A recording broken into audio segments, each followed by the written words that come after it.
Balik lagi bersama saya Ulo.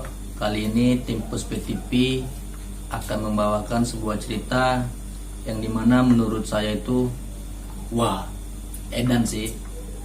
Oke lah, nggak usah banyak bicara lagi. Marilah kita menuju cerita tersebut. Tapi sebelum menuju cerita tersebut, alangkah baiknya para teman-teman menekan tombol like, share, komen, dan subscribe.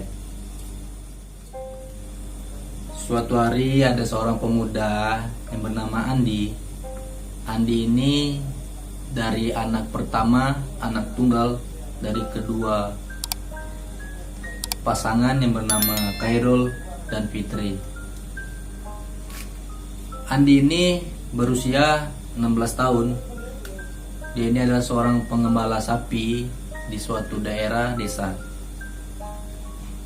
Pagi itu pukul jam 7, Andi dan ketiga temannya segera menuju ke hutan untuk memberi makan sapi-sapi mereka. Sebelum mereka pergi, Andi ini sempat pamit terhadap kedua orang tuanya untuk menuju ke hutan memberi makan sapi-sapi mereka. Bergegaslah mereka berjalan ke hutan untuk memberi makan sapi-sapinya.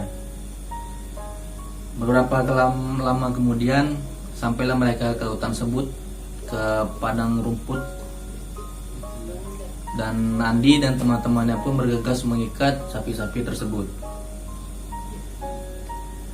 Setelah mereka mengikat sapi tersebut di pohon agar tidak lepas atau berjalan lebih jauh, Andi pun dengan ketiga temannya menuju ke sungai kecil untuk mencari ikan-ikan untuk disantap pada siang hari nanti. Berjalanlah mereka menuju tepi-tepi sungai tersebut dengan ketiga temannya Andi.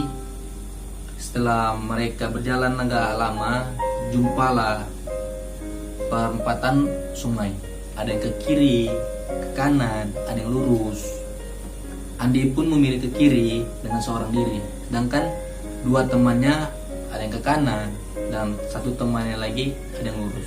Berpencalan mereka supaya dapat ikan yang banyak. Berjalan Andi terus untuk mencari ikan dengan membawa tombak. Ngeri juga akhirnya bawa tombak. Jalanlah Andi terus. Suatu di depan itu dia menemukan lubang yang cukup besar. Di dalam lubang itu terdapat ikan yang cukup besar. Kira-kira ikan itu sebesar paha saya. Terkejutlah Andi, senang. Dia pun mengambil ikan tersebut, mengambilnya. Akan tetapi ada suara.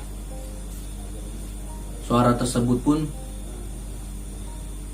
"Oi, itu ikan aku.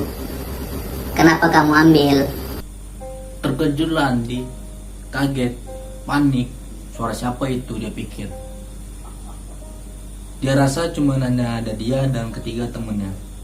Akan tetapi ada suara lain yang memanggil dia. Tidak sempat bolak-balik badan, Andi pun terkejut saat melihat ke arah atas tebing sungai itu ada seorang wanita dengan berwujud bibir mulut tidak ada dan kedua kakinya terbalik. Bisa lu bayangkan kan betapa seremnya makhluk itu. Terkejutlah Andi, terheran-heran, napas ngap-ngapan, timbul kepanikan, tidak bisa berkata apa-apa. Andi pun melepaskan ikan tersebut. Dengan tanpa ragu-ragu, Andi pun mengeluarkan jurus 1000 bayangan, berlari sekuat-kuatnya. Sambil berteriak, Andi pun memanggil nama teman-temannya menuju ke teman-temannya. Dan tetapi makhluk tersebut sudah berada tepat di depan dia. Makhluk tersebut pun berkata, "Kamu sudah bersalah, tidak akan bisa pulang." Terkejutlah Andi. Salah saya apa? Saya sini hanya mencari untuk makan siang. Wanita tersebut pun tertawa. Tapi Andi pun terjatuh dan pandangannya gelap. Setelah Andi bangun, Andi pun tiba-tiba ada di suatu tempat yang dimana dia tidak diketahui. Di situ banyak-banyak seseorang, tapi ada yang mengganjal dari pandangan Andi tersebut. Kaki orang-orang tersebut semuanya terbalik dan tidak ada parit bibir. Serem juga ya. Lepas itu Andi pun mulai kebingungan, merasakan kepanikan.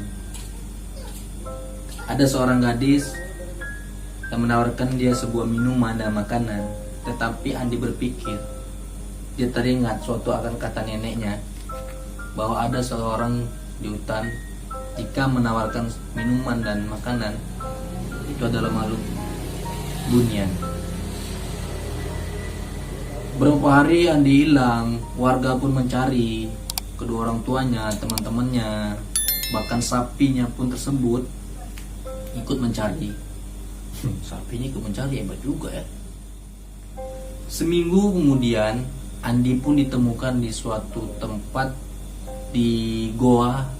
Ada hutan itu goa, tapi goa tidak kecil dan juga tidak besar, sedang. Di dalam itu Andi sedang tertidur tanpa menggunakan pakaian.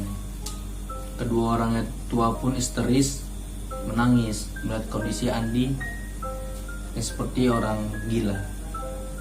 Andi pun dibawa ke suatu orang pintar di desa tersebut dan diobati. Dan Andi pun mengaku jika dia bertemu dengan sosok tersebut yang cukup ramai dan ada sebuah desa dalam dia masa hilang dia. Oke guys, sekian ceritanya dari seorang Andi, seorang pengembala sapi yang bertemu dengan makhluk dengan wujud kaki terbalik.